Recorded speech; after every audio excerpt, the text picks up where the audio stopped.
আজানের সময় মোবাইল এবং টিভি দেখলে মারাত্মক ক্ষতির ভিতরে পড়ে যাবেন।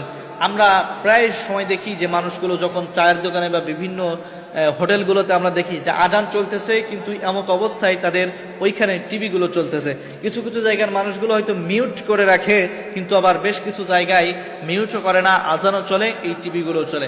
আবার আমরা দেখি যে বিভিন্ন ইয়াং জেনারেশন যারা আছে বা বিভিন্ন মানুষ যখন তারা ফোন টিপতেছে, ফোনগুলো স্ক্রল করতেছে, আজানের আওয়াজ শোনার পরেও এই সমস্ত মানুষগুলো তারা তাদের ফোনগুলো অফ করতেছে না, তারা তাদের টিভিগুলো বন্ধ করতেছে না।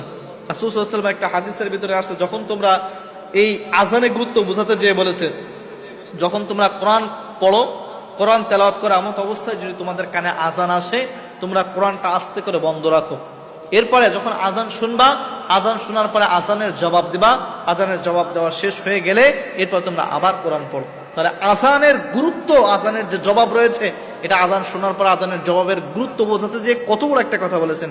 কোরআন শরীফের মতো জিনিস সে পড়া অবস্থায় আপনাকে বন্ধ করার কথা বলা হয়েছে, আর সেই জায়গায় আপনি ফোন দেদারসে দেখছেন, আপনি টিভিগুলো দেদারসে দেখতেছেন, আপনার ভিতরে কোনো অনুশোচনা হচ্ছে না, আপনার ভিতরে কোনো গিল্টি ফিল করছে না, আপনার ভিতরে কোনো গিল্টি ফিল হচ্ছে না যে হায়রে আমি আজান হচ্ছে, আমি আজানের জবাব না দিয়ে আমি এই দোকানে বসে বসে আমি টিভি দেখতেছি, আমার টিভিগুলো চালিয়ে রেখেছি, আমি আমার ফোনে অশ্লীল গান বাজনা নাটক সিনেমা এগুলো দেখতেছি। একটা বারের জন্য মনে হলো না যে আল্লাহ তাআলা যে নামাজের জন্য ডাকছে, যে আজানের জবাব দেওয়ার যে ফজিলাত আছে, এই ফজিলাতের মতো একটা মহামূল্যবান কাজ আমরা করি। মনে রাখবেন, আজান যখন হয়, মুয়াজ্জিন সাহেব যখন আজান দেয়, আজান দেওয়ার পরে তার ডাক শুনে যত মানুষ নামাজে আছে, প্রত্যেকটা মানুষের নামাজ পড়ার কারণে যে সব হয়, তার এই মুয়াজ্জিনের আমল নামায় কিন্তু একটা কবুল নামাজের সওয়াব হয়। সুবহানাল্লাহ বলেন।